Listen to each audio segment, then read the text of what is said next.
Hola a todos y bienvenidos de vuelta a Guerrero Espectral, y hoy les traigo historias de la Santa Muerte que nos han enviado ustedes, nuestros oyentes, después de haber escuchado uno de los videos anteriores. La primera historia la hemos titulado La Santa Muerte me hizo justicia.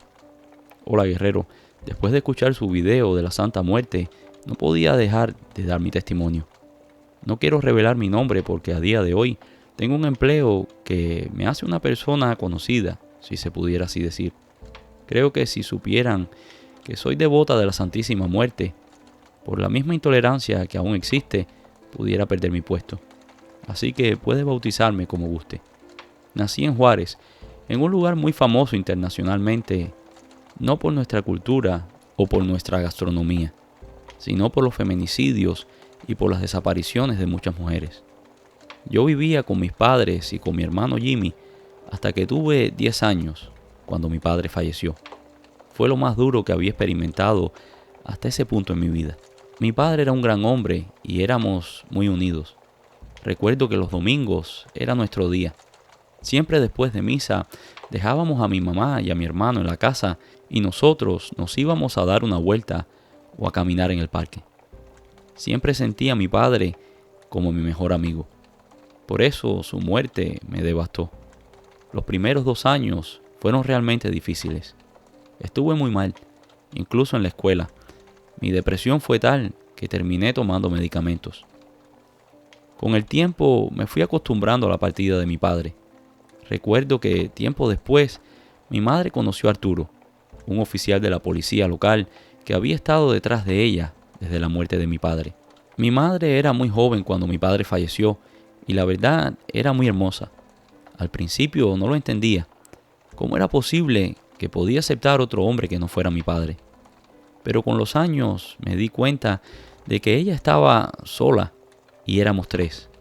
Ella nunca trabajó, pues mi padre siempre proveía para nosotros. Cuando él falleció, él nos dejó una buena suma de dinero, pero no era suficiente para mantenernos hasta que fuéramos mayores de edad. Mi madre consiguió un trabajo, pero definitivamente no era suficiente. Con la llegada de Arturo a la familia, las cosas volvieron a mejorar y estabilizarse financieramente, puesto a que él ocupaba un alto cargo en la policía de la ciudad. Los primeros tiempos todo iba bien. Aunque yo no lo aceptaba, secretamente en mi corazón quería pensar que él iba a ser el padre que había perdido. Nunca lo iba a sustituir, pero sí iba a ser la figura paterna que necesitaba en mi vida en aquel momento. Y para ser honestos, al principio lo fue, pero después comenzó a llegar borracho a la casa. Bebía constantemente. Al principio solo llegaba y discutía o decía alguna cosa, pero con el tiempo las cosas fueron poniéndose peor. Comenzó a golpear a mi madre y a nosotros nos insultaba de vez en cuando. Recuerdo que yo tendría unos 15 o 16 años cuando un día llegó borracho a la casa. Estábamos solos, mi hermano y yo. Él llegó preguntando por mi madre, pero mi madre había salido al mercado. De la nada la emprendió a golpes con mi hermano, y yo intervine para parar la pelea. En el forcejeo, él me golpeó. El golpe fue tal que me zafó la mandíbula. Cuando mi hermano me vio en aquel estado, una fuerza indescriptible vino sobre él. Mi hermano se alteró de una forma que casi lo mata a golpes. Mi padrastro y yo terminamos en el mismo hospital. Los vecinos llamaron a la policía, pero no pasó nada, pues, como les mencioné, él tenía un alto cargo en la policía, y entre ellos mismos se tapan sus cochinadas. Mi madre me contaba que el comandante de la policía vino a hablar con ella, y le dijo que no presentara cargos, pues eso destruiría la carrera de Arturo. Y además, si lo hacía, la policía no iba a intervenir, y que por el contrario, ellos se encargarían de que mi hermano fuera preso, aunque fuera menor de edad. Mi madre se asustó y decidió quedarse callada. Yo me recuperé de los golpes y él también. Cuando nos dieron de alta, mi madre no lo quiso de vuelta en la casa. Él insistía en regresar con ella, pero ella lo rechazaba. Pero 3 meses después, él se mudó de vuelta a la casa. No creo que ella lo haya aceptado por amor, pero sí lo aceptó por miedo. Yo nunca más volví a dirigirle la palabra. Al principio, él trató de llevar la fiesta en paz, Incluso trató de hablar conmigo y de disculparse.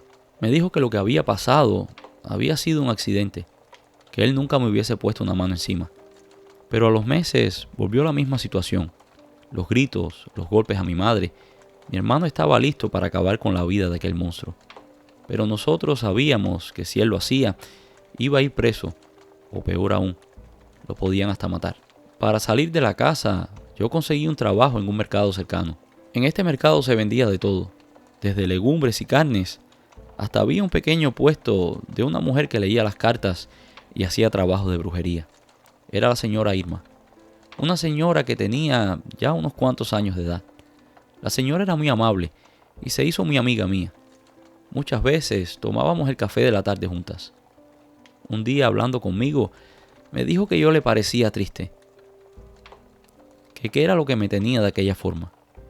Me contó también que había un hombre que caminaba a mi lado, un hombre que ya no estaba en este mundo, y por la descripción que la señora Irma me dio, definitivamente era mi padre. Me dijo otras cosas personales que solo él y yo sabíamos. Ella dijo que mi padre trataba de protegerme desde el mundo espiritual, pero que desafortunadamente los espíritus también tienen que seguir reglas. Y una de ellas es que ellos no pueden hacerle daño físico a una persona. Ese mismo día terminé contándole a Irma todo lo que estaba pasando en mi casa, lo que me había pasado con aquel hombre. Pude ver cómo el rostro de Irma cambiaba. Era una mezcla de dolor, sufrimiento y de rabia, de mucha rabia. Cuando terminé la historia, Irma dio un golpe seco en la mesa. Se paró y entró a su pequeño local. Allí estuvo un tiempo y después salió. Y me pidió que la siguiera. Yo nunca había entrado a su consultorio. El lugar estaba pobremente iluminado. La iluminación que había venía de unas cuantas velas que estaban encendidas en el altar. En el altar principal había una gran figura de la Santa Muerte. Aquello debería haber tenido 1,5 metros de altura. Y a ambos lados otros 2 pequeños altares, uno de la Virgen María y otro con el Sagrado Corazón de Jesús. Irma me dijo que si yo quería, podía hablar con la Santa, que ella era justiciera y que ella se encargaría de que aquel desgraciado pagara por el mal que me había hecho a mí y a mi familia. Irma me dijo que si no estaba lista para decidir, que podía hacerlo más tarde, que podía hablar con la Santa cuando yo quisiera, pues sus espíritus le habían dicho que aquel hombre podía acabar con la vida de mi madre de un momento a otro y que este hombre también tenía un gran resentimiento contra mi hermano y que él haría todo lo posible por destruirlo. Las palabras de Irma me perturbaron y me dio mucho miedo. Yo sabía que aquel hombre era capaz de cualquier cosa y sabía perfectamente el odio que él le tenía a mi hermano por la golpiza que le había propinado, pero tampoco quería hacerle daño a nadie. Además, yo era católica y no quería inmiscuirme con la Santa Muerte, pues siempre se decía que aquello era un ente maligno. Iba con la cabeza hecha un lío, y recuerdo que cuando estaba como a una cuadra de la casa, podría escuchar los gritos de mi padrastro. Le gritaba a mi madre y la insultaba. Corrí hasta la casa, pues tenía miedo que mi hermano fuera a estar allí y que hiciera una locura. Tenía que evitar por todos los medios que mi hermano se fuera a enfrentar con Arturo, pues según la profecía de Irma, Arturo quería acabar con la vida de mi hermano, y aquello le daría la justificación perfecta. Recuerdo que llegué a la casa y me encontré a mi madre en el suelo, y Arturo encima de ella, golpeándola. No sé qué vino sobre mí, pero una fuerza sobrenatural me permitió abalanzarme sobre Arturo, y lo saqué de encima de mi madre. No sé si fue que lo tomé desprevenido o que se asustó, pues no esperaba que yo fuera a hacer aquello, pero paró el ataque, y con cara de asustado salió corriendo de la casa. Por suerte mi hermano no estaba allí, pero llegó momentos después, y nos vio a mí y a mi madre tiradas en el suelo. Pensando que Arturo nos había golpeado, fue a la cocina y buscó un cuchillo, y aunque yo traté de detenerlo, no pude. Mi hermano salió a la calle en busca de Arturo. Yo sabía que si lo encontraba, lo iba a matar. Llamé a los mejores amigos de mi hermano y les expliqué lo que estaba sucediendo. Les pedí que por favor lo detuvieran, con tan buena suerte que Manuel, nuestro vecino, que era como un hermano para él, lo encontró a unas calles de nuestra casa. Emanuel se llevó a mi hermano a su casa y allí pasó la noche. Yo hablé con mi madre y le dije de la profecía de doña Irma. Mi madre decidió mandar a mi hermano por un tiempo a casa de un tío fuera de la ciudad, hasta ver si todo aquello se calmaba. Recuerdo que al día siguiente, cuando llegué al mercado, Irma me estaba esperando y me dijo: niña, ¿qué estás esperando? Que este hombre te mate a ti y a tu madre. Ahora es el momento de actuar y de pedirle a la santa que te haga justicia. Aunque sabía que lo correcto era pedir ayuda, todavía seguía en un conflicto interno, pues no quería hacerle daño a nadie y tampoco quería condenar mi alma. Finalmente decidí hablar con Irma y preguntarle sobre la santa. Le dije que si era verdad que aquello era un ente demoníaco. Yo confiaba en ella. Yo sabía que Irma no me iba a engañar y que me iba a decir la verdad. Irma me contó que la santa no es ningún ente demoníaco, que es el mismo espíritu de la muerte, la misma que viene por todos cuando se termina nuestro tiempo en esta tierra, que es un ángel, que es el ángel de la muerte, y que, como todo en esta vida, puede hacer las dos cosas, puede hacer el bien o puede hacer el mal, y que la niña es ciega, como la justicia. Me dijo que no necesitaba tener un altar, por lo menos por ahora, que solo le hablara, y que si era posible, que le trajera una ofrenda, que le contara mis problemas y que la dejara decidir, que solo le dijera que me hiciera justicia, que le dijera lo que me estaba pasando. Le dije a Irma que regresaría más tarde, pues tenía que ir a trabajar. Irma me dijo que estaba bien y que me esperaría después del trabajo, que si me decidía pasar por allí, ella estaría encantada de dejarme hablar con la santa. Recuerdo que eran como las 3 de la tarde cuando recibí una llamada de mi madre. Me dijo que Arturo y otros 2 oficiales estaban buscando a mi hermano, pues alguien le había dicho que mi hermano lo estaba buscando con un cuchillo para quitarle la vida. Arturo y los oficiales venían a encerrar a mi hermano, o peor, tal vez venían a matarlo y a desaparecer su cuerpo. No sé qué vino sobre mí, pero fue como una fuerza, fue como un odio, una energía que nunca antes había experimentado. Le dije a mi patrón que necesitaba salir un segundo y fui directo al consultorio de Irma. Ella estaba allí con un cliente, pero no me importó. Solamente entré y me arrodillé frente a la Santísima. Con lágrimas en los ojos, le pedí que protegiera a mi hermano y que no permitiera que aquel desgraciado pudiera ponerle ni un dedo encima. Y que yo quería que aquel hombre pagara por todo el mal que le había hecho a mi familia. No sé qué sucedió realmente, pero cuando levanté la vista, las velas se estaban comportando de una manera extraña. Las llamas eran como de 5 pulgadas y una de las velas incluso estalló. Hasta el cliente de Irma se asustó y se fue. Irma dijo que no me preocupara, que la santa ya me había escuchado y que en ese mismo momento ya estaba comenzando a orar. Irma me dijo que era importante que si la santa me ayudaba, que yo mostrara mi agradecimiento y que le trajera algún tipo de ofrenda. Cuando ya estuve mejor, Irma me preparó un té y me dijo que me sentara un poco y que le contara lo que había pasado. Le dije que mi padrastro había salido con 2 oficiales a buscar a mi hermano para meterlo preso. Irma me dijo que no me preocupara, que aquello que había hecho la santa con las velas era una señal de que ella iba a destruir cualquier tipo de peligro que pudiera estar acechando a mi hermano. Cuando yo me calmé, regresé a mi puesto de trabajo. Las horas no pasaban y yo necesitaba salir de ahí. Necesitaba ir a mi casa. Necesitaba saber qué era lo que estaba pasando, pues llamaba a mi madre y no me contestaba. Ya eran cerca de las 6 de la tarde cuando finalmente cerramos la tienda. Enseguida me fui a mi casa y cuando estaba a unos cuantos metros de la casa podía escuchar a mi madre llorar. Corrí hasta la casa, pues me imaginaba lo peor. Cuando llegué recibí una gran sorpresa. Arturo había sido abatido a tiros mientras supuestamente trataba de parar a unos narcotraficantes. Contaban los compañeros de Arturo que llevaba una borrachera tal que no fue capaz ni de desenfundar el arma de fuego para defenderse. Los otros 2 oficiales también resultaron gravemente heridos y morirían días después, producto de las complicaciones de las mismas heridas.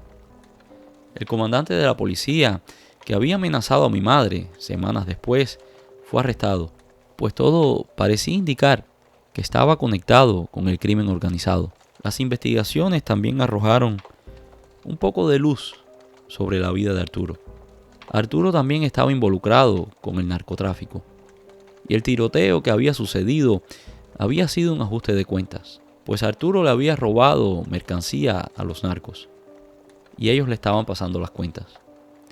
Mi hermano regresó a la casa y aquel episodio quedó en el pasado. Mi madre nunca se volvió a casar y yo me fui de aquel pueblo. Pero nunca olvidé la deuda que tenía con la santa y con doña Irma. Así que desde ese momento he tenido un pequeño altar en mi casa. Ahora le tengo un cuarto dedicado solamente a ella, pues muchos de los logros que he tenido en mi vida se los debo a su intercesión. Cuando llegué a la Ciudad de México, donde vivo hoy, llegué sin un peso en el bolsillo. Conocí a una familia que me ayudó mucho y gracias a ellos pude estudiar. Hoy gozo de una muy buena posición económica y tengo un puesto de trabajo importante, si se pudiera decir, como dije al principio. La santa siempre me ha ayudado y nunca me ha dado la espalda. Por eso era importante que compartiera mi testimonio con ustedes, para que vean que la santa no es un demonio, sino un ángel. Y esta próxima historia la hemos titulado No les robes a la santa. No sé si en su país es igual, pero en mi país, en cada pueblo, siempre hay uno o más hombres que son como los borrachos insignias del pueblo. En el caso de mi comunidad, el que llevaba este título era Horacio. Horacio era un hombre tranquilo, pero le gustaba mucho el alcohol y pasaba la mayor parte del día borracho.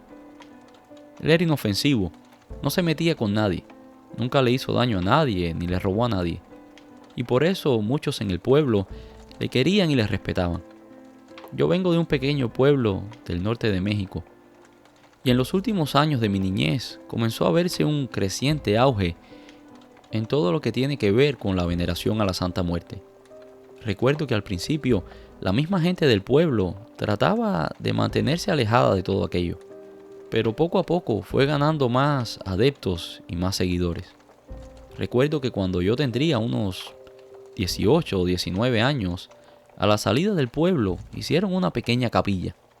Allí iban los adoradores de la santa y dejaban sus ofrendas, desde velas, diferentes tipos de bebidas, dulces, frutas, y nunca podía faltar el tequila.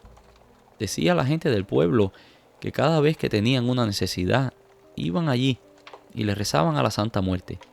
Y después iban allí y le dejaban una ofrenda como agradecimiento cuando les cumplía. La gente del pueblo respetaba mucho aquella capilla, tanto como si fuera un lugar sagrado. Recuerdo que ese mismo año hubieron unas tremendas lluvias. Pasó casi cerca de una semana lloviendo. Fue el peor temporal que he visto en mi vida. Horacio vivía a las afueras del pueblo y el temporal lo sorprendió en la cantina, como siempre. Esa misma tarde, cuando quiso regresar a su casa, el agua no lo dejaba. Así que cuando iba a mitad de camino, buscó refugio en aquella capilla que le habían dedicado a la santa. Allí se acostó y se quedó durmiendo la mona.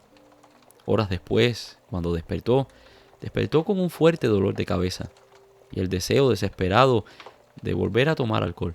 Miró a su alrededor y vio como un regalo enviado del cielo. Allí habían unas 5 o 6 botellas de tequila. Primero pensó que no debería tocar aquello, pues aquello eran ofrendas a la santa. Pero después pensó que no le haría ningún mal beberse un poco de aquellas botellas. Así que le pidió permiso a la santa y tomó una de las botellas. Comenzó a beber y antes de terminar la primera botella ya no podía más. Estaba muy borracho y otra vez se quedó dormido. Allí estuvo por otras horas hasta que volvió a despertar. Pensó en regresar a su casa, pero los temblores y el malestar del cuerpo no se lo permitían. Así que por segunda vez pidió permiso a la santa y le dijo que solo bebería un poco para recuperarse. Comenzó con unos sorbos, pero poco a poco siguió bebiendo y otra vez se bebió la botella. En su borrachera decidió irse, pero antes de irse decidió llevarse algo para el camino y se llevó otras 2 botellas. Según Horacio, se fue de allí contento con sus botellas de tequila. Llegó a su casa y allí se tiró en la desvencijada cama que tenía. Durmió hasta el otro día. Cuando abrió los ojos se dio cuenta del botín que había traído de la capilla.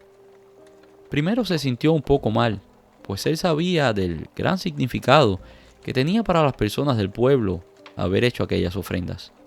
Pero después se tranquilizó, pensando que la Santa Muerte no necesitaba aquellas ofrendas, que era algo espiritual, que no tenían por qué estar allí, que seguro ya la Santa Muerte había disfrutado de la esencia de aquellas botellas, y que no tendría nada que ver que él se tomara lo que ella había dejado. Nadie vio a Horacio en el pueblo por aquellos días. La gente no lo echó mucho de menos, pues pensó que tal vez se había quedado en su casa por causa del temporal. Después que pasaron aquellas lluvias, Horacio reapareció en el pueblo. Venía borracho como de costumbre y llegó a la cantina. Allí se puso a hablar con el cantinero, y el cantinero le preguntó dónde había estado todo aquel tiempo, pues él era su mejor cliente y no había estado allí. Él le contó al cantinero que el día que regresaba a su casa había buscado refugio en la capilla de la Santa y que allí había encontrado el mejor tequila que había tomado en su vida, que se había llevado todas las botellas a su casa y que las había terminado. El cantinero no daba crédito a lo que había escuchado.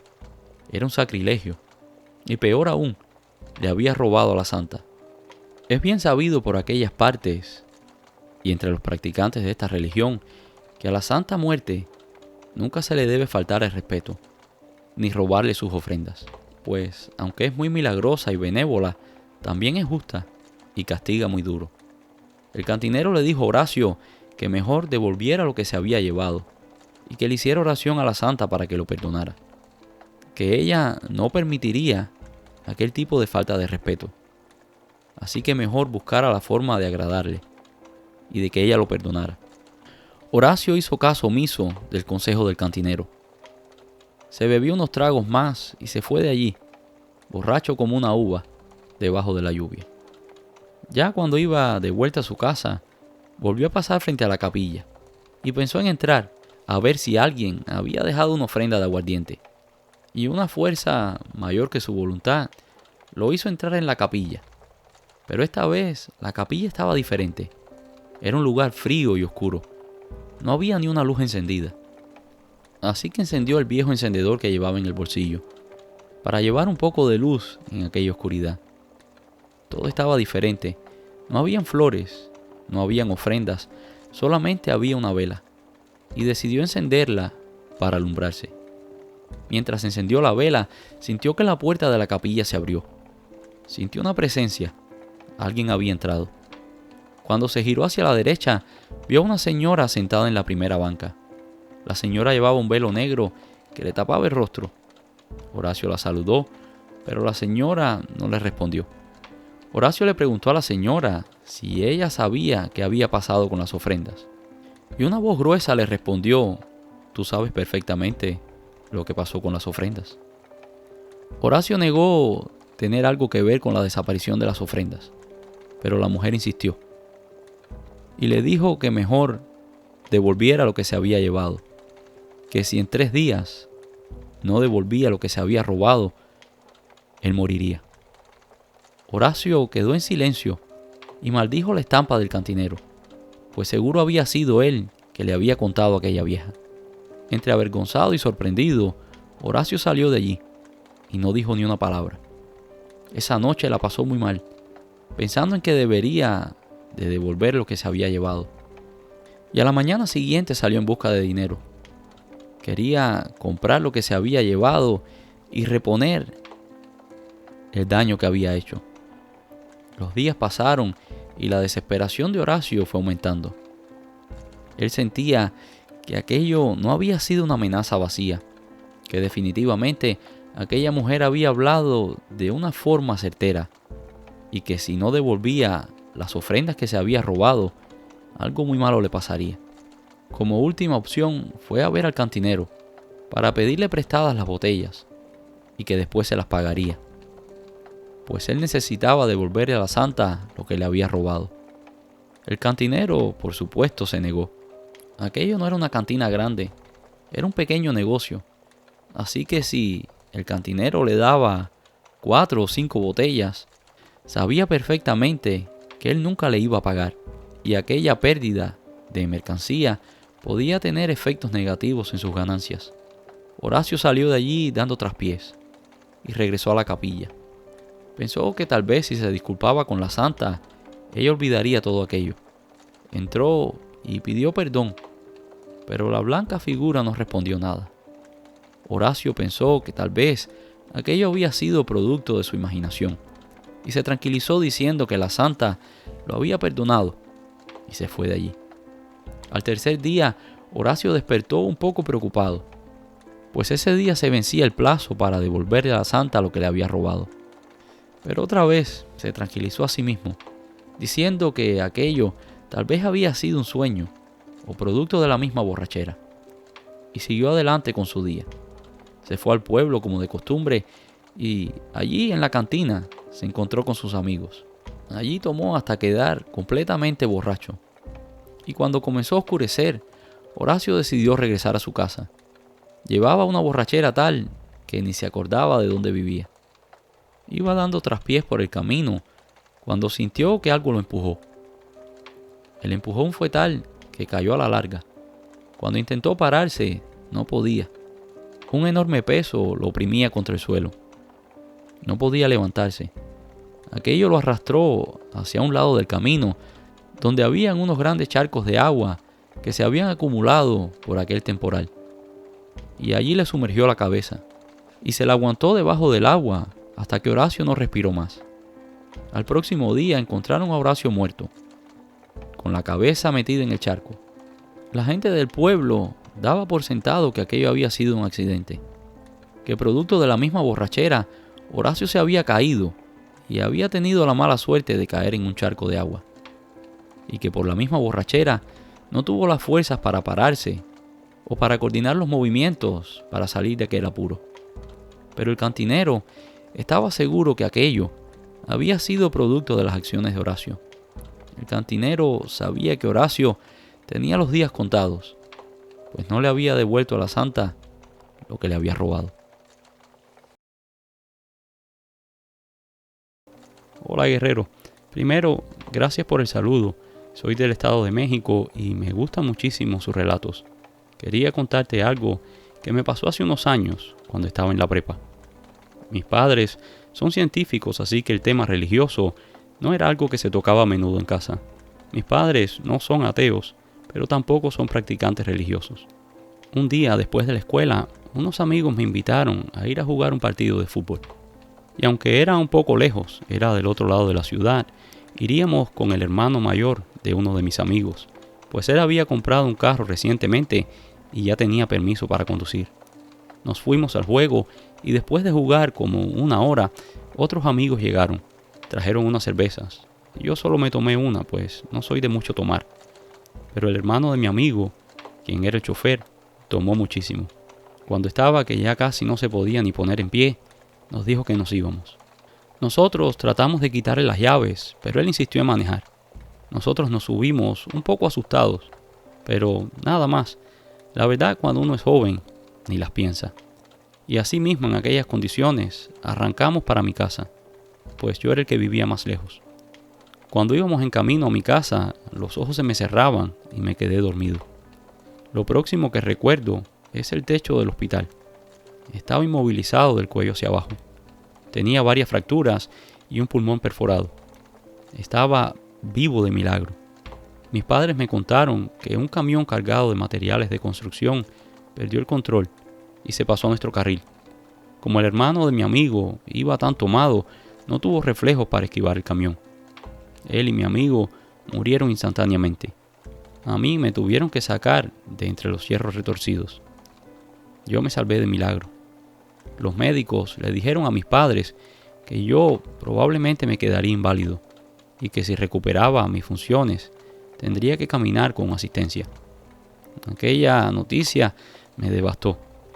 ¿Cómo le dices a un chico de 15 años, deportista, que se ha quedado inválido? Mis padres estaban desesperados. Incluso comenzaron a buscar una segunda opinión. Contactaron médicos en los Estados Unidos, pero después que los médicos revisaron las resonancias magnéticas, estuvieron de acuerdo con el diagnóstico de los médicos de México. Mis padres estaban tan devastados como yo. Mi madre no se despegaba de mí ni un instante. Un día, una de las enfermeras la encontró deshecha en llanto en uno de los pasillos. La mujer había hecho una muy buena amistad con mi madre, así que se compadeció de ella y con dudas le extendió una estampita de la Santa Muerte. Mi madre lo tomó por no hacer el desaire, pues como mencioné, no era para nada religiosa. La enfermera le rogó que por favor no le dijera a nadie, pues podría perder su trabajo. La enfermera le dijo que aunque muchas personas se impresionan de mala manera cuando oyen hablar de la Santa, pero la Santa es muy milagrosa y escucha a todos, sin importar posición social, ni raza, ni credo. Le dijo a mi madre que le rezara y que ella me ayudaría. Como dije antes, mi madre no era de mucha fe, pero pensó que por su parte no quedaría, que ella haría todo lo que estuviese en sus manos para que yo me recuperara.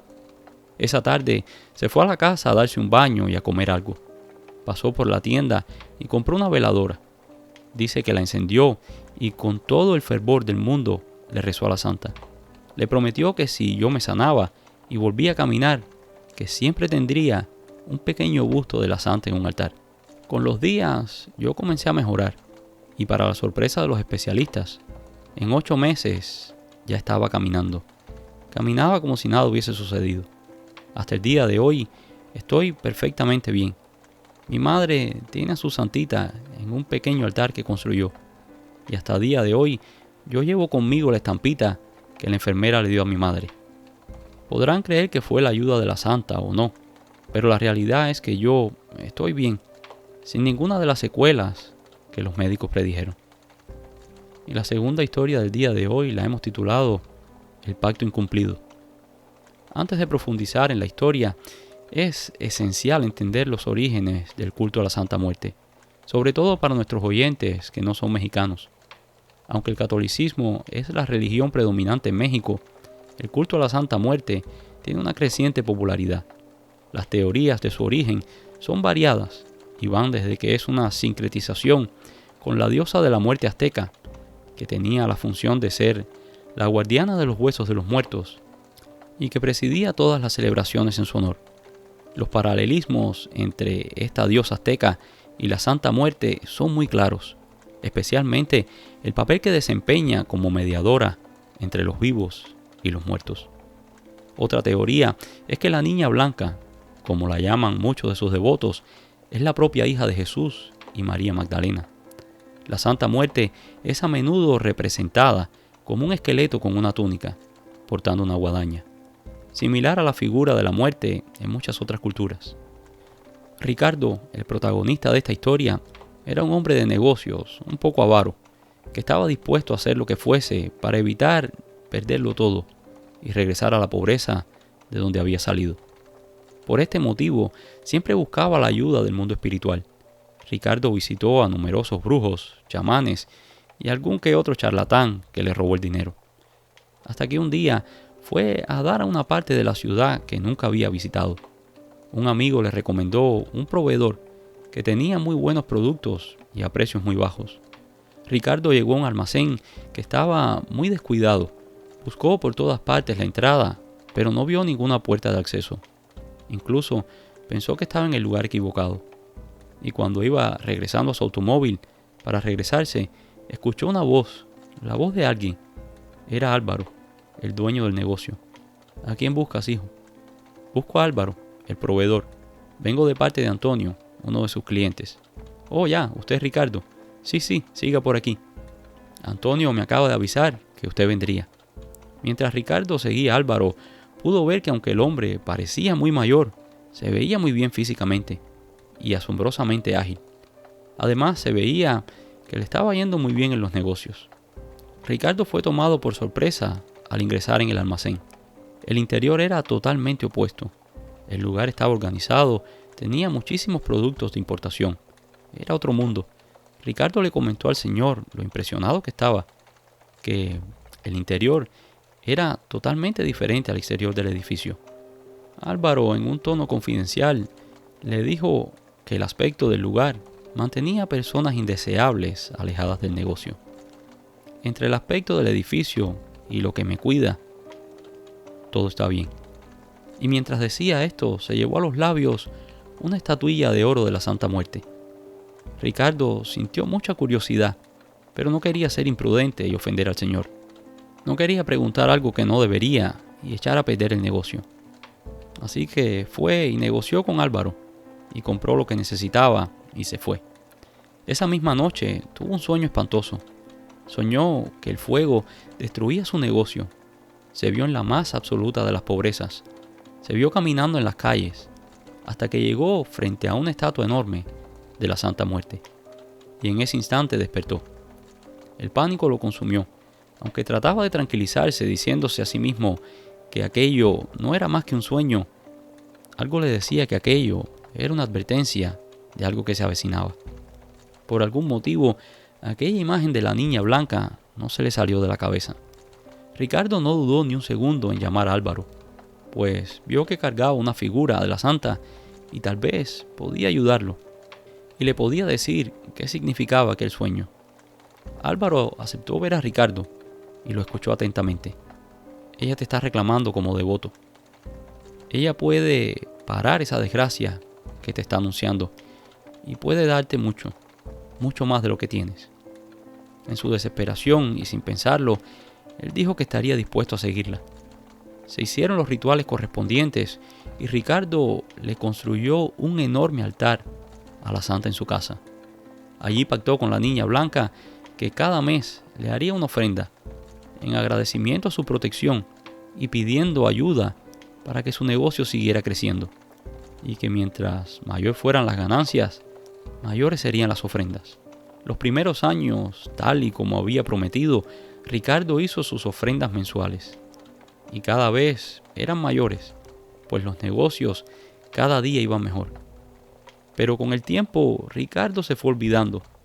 Se olvidó de quién lo ayudaba, y las ofrendas comenzaron a disminuir. Fallaba algún que otro mes, y como veía que sus ganancias no se afectaban, su promesa cayó en el olvido.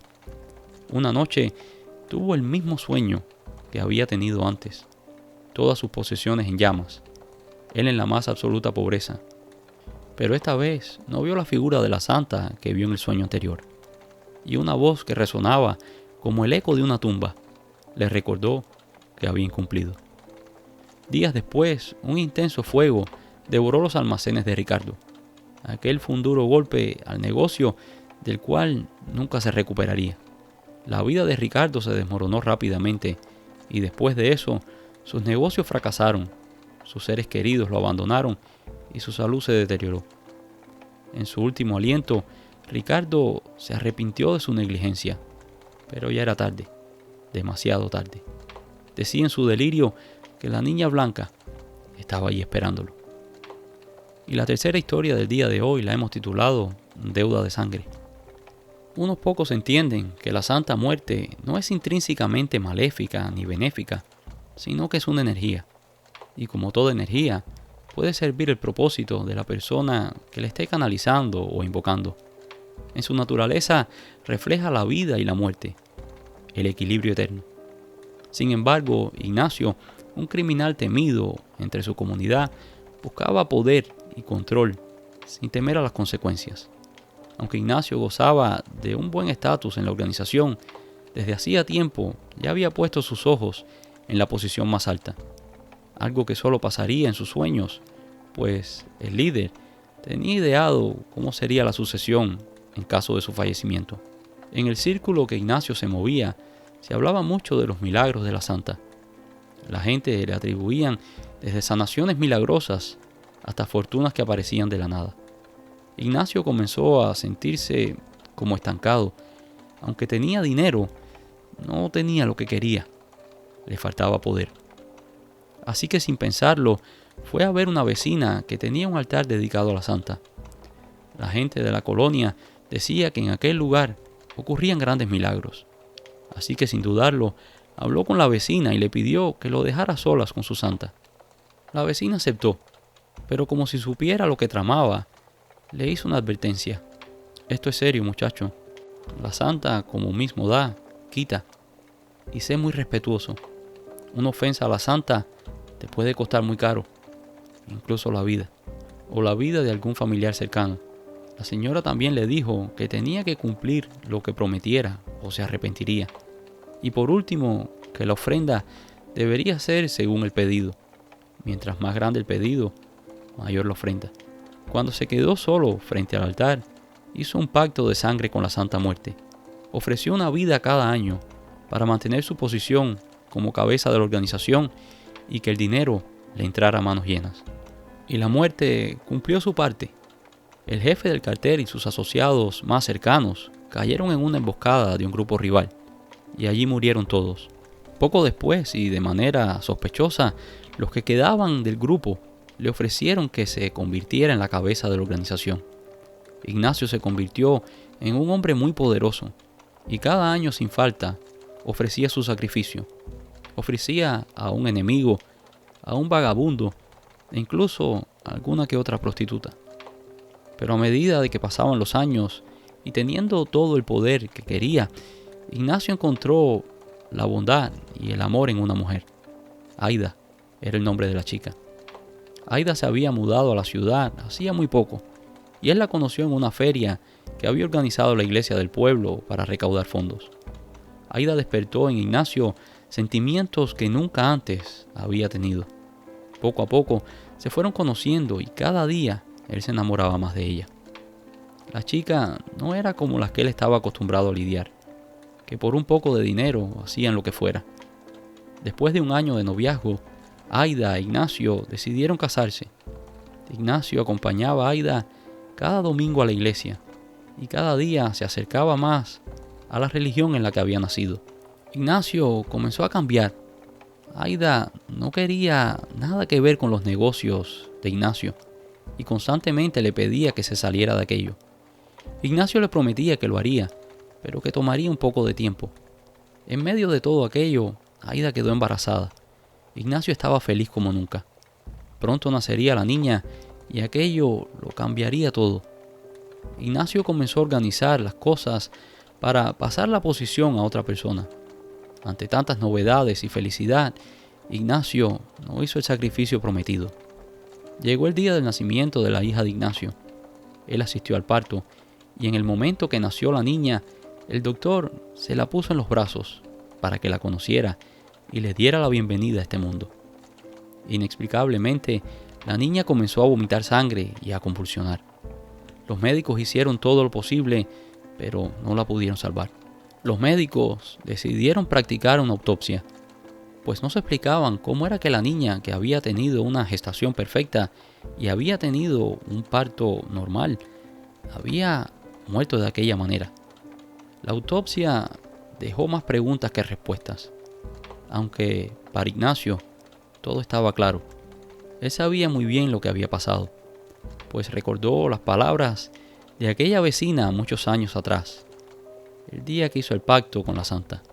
Por algún motivo, la vena aorta de la niña se había reventado y se había desangrado. Aida cayó en un profundo estado de locura. Solo lloraba, no hablaba ni hacía nada. Solamente lloraba y mecía una muñeca que cargaba como si fuera su difunta hija. Una rabia tal vino sobre Ignacio que fue al lugar donde tenía su altar a la santa, y allí la emprendió a mazazos contra la imagen. La tiró al suelo y prendió fuego al lugar. La cabeza de la imagen profanada lo miraba como si desde las vacías cuencas de los ojos brotara el mal mismo. Ignacio había roto su pacto, y esa misma noche sus aliados lo traicionaron. Sus enemigos supieron de su posición y se aparecieron en la hacienda donde se escondía. Esa noche caía el imperio por el que tanto había sacrificado y por el que había incluso sacrificado a su propia hija. En el último intento de proteger a su familia, Ignacio enfrentó a sus enemigos, solo, armado con un revólver, y allí fue asesinado. Su cuerpo y el de Aida fueron quemados, de la misma manera que el quemó el de la santa. Estas tres historias muestran que la santa es una figura a la que se debe respeto, y quien no cumple con las promesas hechas puede tener graves consecuencias. Sin embargo, también son un recordatorio de que uno siempre debe tener cuidado con lo que desea y también considerar atentamente el costo de tus deseos antes de hacer un pacto. El protagonista de esta historia era pariente de mi madre, y lo llamaré Ángel, pues el señor aún vive y prefiero proteger su identidad. El señor Ángel siempre estuvo muy bien financieramente. Tenía su rancho, tenía animales, tenía una esposa y 3 hijas. Él frecuentó mucho mi casa, por eso conozco bien la historia. Una de las hijas, la más pequeña, comenzó a tener unas fiebres extrañas. Nadie sabía qué era. Ángel y la esposa la llevaron al médico de la ciudad. Ahí estuvo internada por varios días, pero igual, no sabían qué era lo que producía aquellas fiebres.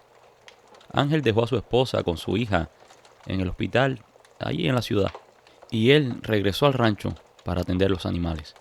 Cuando llegó, algunos de los trabajadores que habían estado a cargo de la finca lo estaban esperando en la entrada.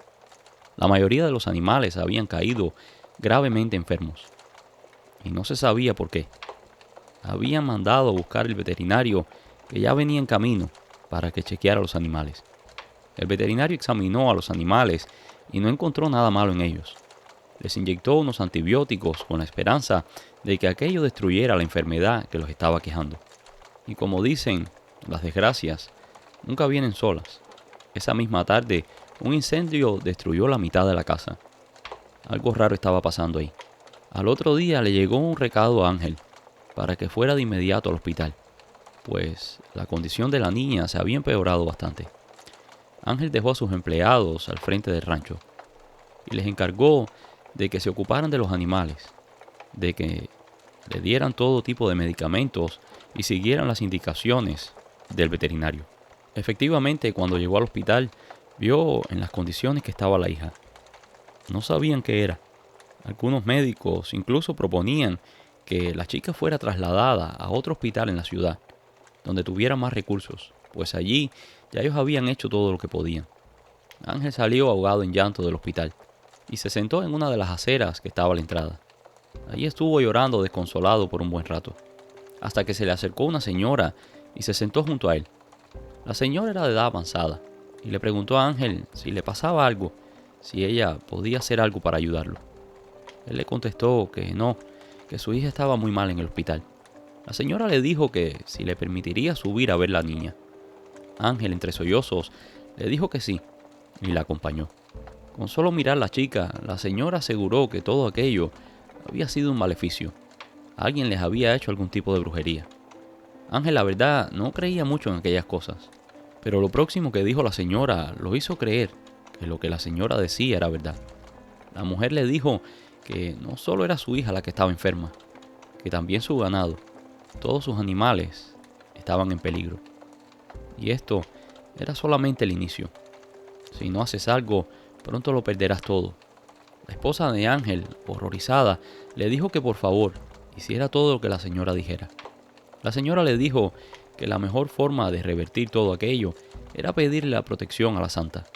Ángel no sabía muy bien a qué se refería la señora, pues nunca fue muy religioso, y le preguntó a la señora a qué santo en específico deberían encomendarse.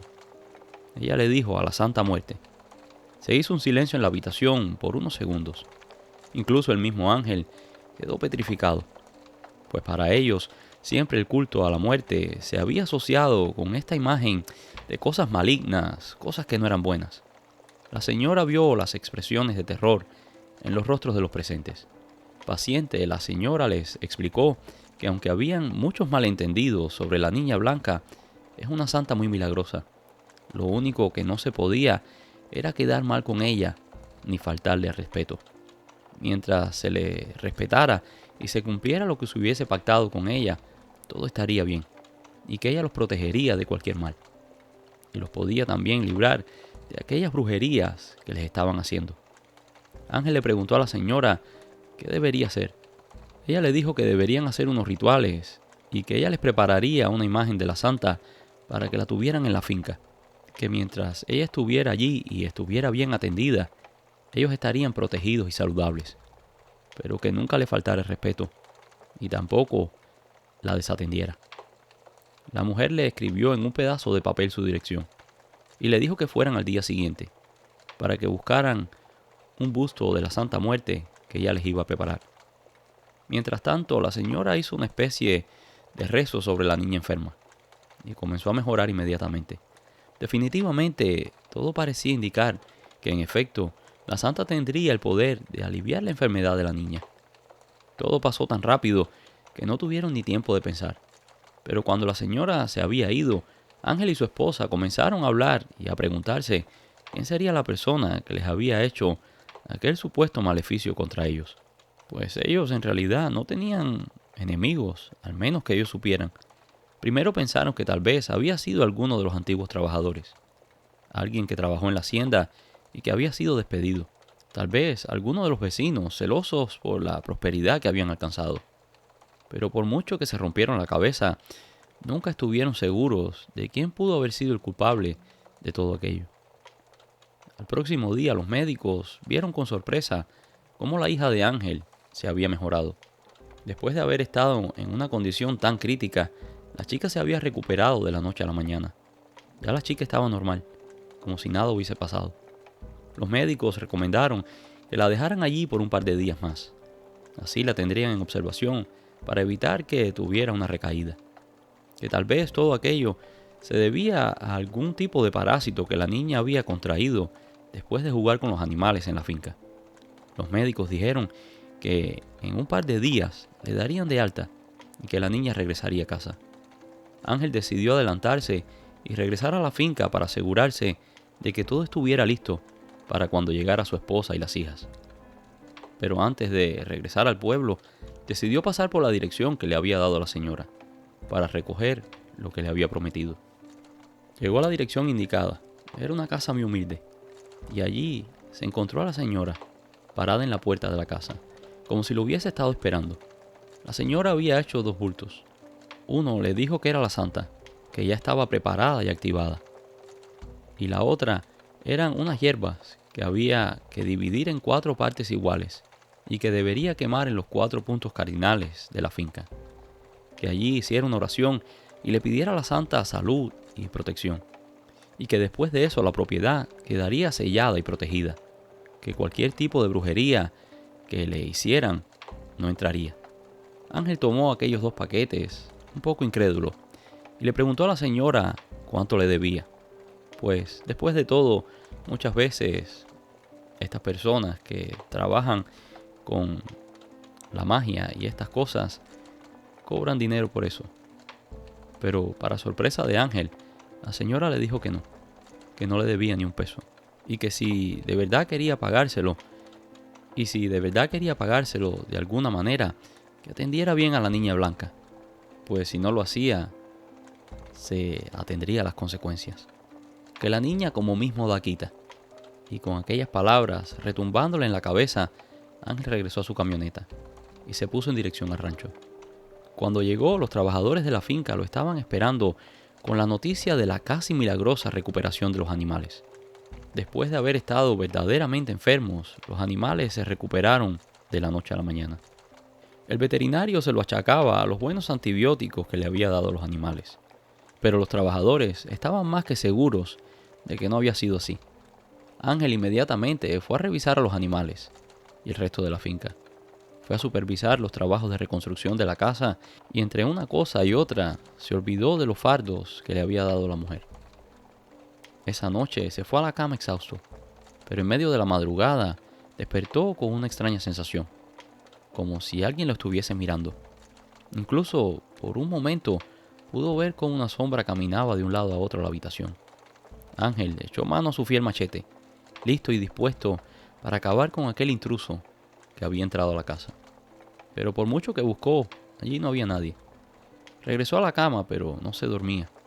En su mente repasaba una y otra vez las cosas que habían pasado en los últimos días. Y en ese momento se acordó que había dejado olvidados los fardos en la camioneta. Así que, así mismo, en medio de la noche, salió afuera a buscarlos. Allí encontró lo que la señora le había dado. Y allí, en medio de la oscuridad de la sala de su casa, abrió los fardos. En el primero encontró las hierbas que le había dado la señora. Y en el segundo encontró una imagen como de medio metro, toda de negro. Solo se le veía el rostro blanco. La cadavérica imagen lo miraba desde la profundidad de sus cuencas vacías.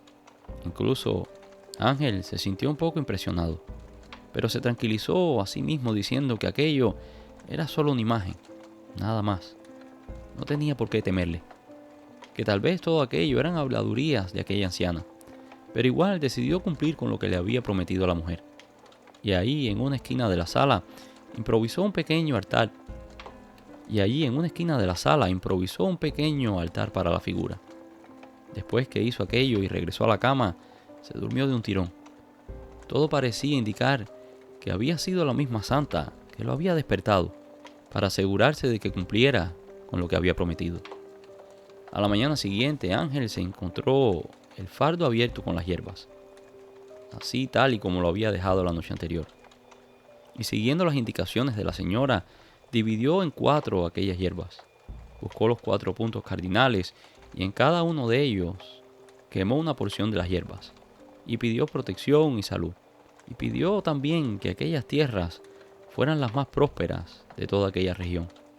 Esa misma tarde regresaba su esposa con su hija, gracias a Dios, totalmente recuperada. La mujer se paró frente a la figura de la santa y ofreció una vela y una oración. La señora estaba verdaderamente agradecida porque había salvado a su hija que había estado casi a las puertas de la mismísima muerte. Con los días, la señora se fue convirtiendo en una fiel devota de la santa. Cada día las cosas iban mejorando para Ángel. Parecía que tenía el toque de Midas. Todo negocio que hacía, toda transacción en la que estaba envuelto, se convertía en un éxito y daba grandes ganancias. Desafortunadamente, este éxito y riquezas comenzaron a corromper a Ángel. Antes era un hombre de principios, ahora se había convertido en alguien que derrochaba el dinero en juegos, mujeres y poco a poco se fue olvidando de la familia. Muchas veces no regresaba ni a dormir a la casa. Comenzó incluso a tener una relación ilícita con una mujer que conoció en uno de los bares. Aquella mujer lo traía loco. Comenzó a faltar a la casa. Las veces que venía a la casa, venía hecho una fiera. Una de esas tardes que llegó borracho, la esposa no pudo más y le reclamó. Le dijo que ella no estaba dispuesta a seguir aguantando aquellas humillaciones y aquellas ausencias prolongadas. Él tenía que estar allí, junto a su familia, que tenía que escoger o seguir con aquella vida o ella y sus hijas se irían de la casa. Él comenzó a ofender a su esposa y se llenó de tanto coraje que comenzó a romper las cosas de la casa. Las hijas, asustadas, fueron a buscar refugio en el regazo de la madre. Mientras el padre seguía rompiendo las cosas, de una patada tiró la imagen de la santa al piso. La rompió en varios pedazos y comenzó a decir improperios contra la santa. Y dijo que todo aquello era culpa de ella. Acusó a su esposa de ser una bruja, que él sabía que todo aquello había pasado por su culpa, por haber oído a aquella maldita vieja. La esposa rápidamente fue a donde estaban los pedazos de la santa y trató de recomponer la imagen. El hombre se fue calmando, pero se fue de la casa. La esposa quedó aterrada por lo que había visto. Después de eso, ella no pudo aguantar más. Tomó sus cosas y a sus hijas y se fue a casa de su padre, quien tenía una hacienda muy cerca de la de su esposo. Ángel regresó al otro día a la hacienda y cuando vio que su esposa y sus hijas se habían ido, se sintió un poco aliviado. Ya no tendría que lidiar más con aquella situación. Pensó incluso en pedir el divorcio y dejar todo aquello allí, e irse con su nueva amante. Días después, mientras Ángel hacía unos trabajos en la hacienda, una de las máquinas usadas en el trabajo del campo le agarró el pie y se lo arrancó a la altura de la ingle. Los trabajadores rápidamente lo llevaron al hospital y lograron con éxito parar la hemorragia y salvarle la vida. Después de aquel día, una serie de problemas y calamidades vendrían sobre la vida de Ángel. La gente comenzó a dejar de hacer negocios con él, supuestamente por la irresponsabilidad del mismo. Pasaba todo el tiempo allí con mujeres, bebiendo y sin prestarle atención a los negocios. Las vacas ya no se preñaban. Por mucho que trataba, no nacieron nuevos becerros. La producción de leche decayó muchísimo y los otros cultivos que tenía bajaron mucho de precio.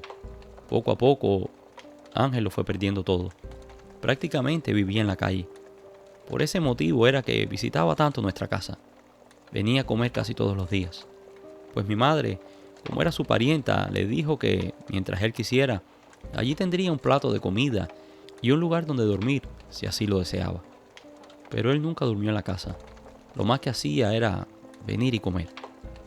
Las hijas lo evitaban como si fuera la misma muerte. Decían que él había sido un hombre muy malo con ellas. En el pueblo, unos decían que aquello había pasado por haberle faltado el respeto a la santa, por haber roto su imagen. Otros decían que había algo más nefasto detrás de todo aquello. Decían que la propia mujer se había convertido en una bruja de la santa. Así que la gente comenzó a pensar que probablemente la misma esposa había hecho algo para acabar con él. A día de hoy no se sabe exactamente qué fue lo que pasó. Si todo aquello fue producto de la falta de respeto de aquel hombre o si fue su propia esposa, quien hizo un pacto con la niña blanca para que le hiciera justicia, para que su esposo pagara por lo que le había hecho. Y esto es todo por hoy, espero que hayan disfrutado de esta historia. Si lo hicieron, déjanos un like y si no lo has hecho todavía, por favor suscríbete. Gracias y nos vemos en el próximo video.